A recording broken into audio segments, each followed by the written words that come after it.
Ka muna sa amin. Yan. Siyaw ko? Huh? Ay, grabe naman ito. Pilitin mo Sabado. muna ako. Sige na, please. Sige na. Sabado naman bukas eh. Okay lang yan. Okay. Alam mo, bilis lang naman kasi pag mabisita dito eh. Mas walang oras lang.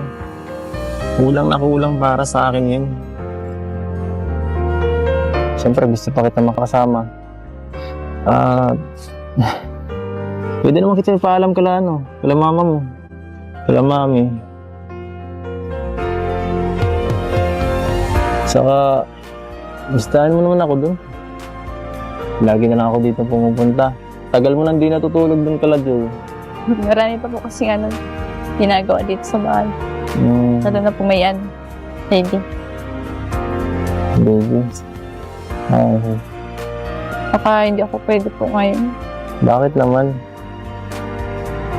Katapos po nito, din pa ako puntang Pambuan kasi may gagawin po kami mga kaklase. Nakakalaman lang. Paano pagkatapos nun? Pwede ka na. Gusto mo, sabi ka lang sa akin. Sundin kita dito.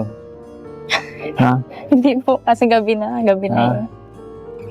Walang gabi. Yung gabi. Walang kahit ano pa yan.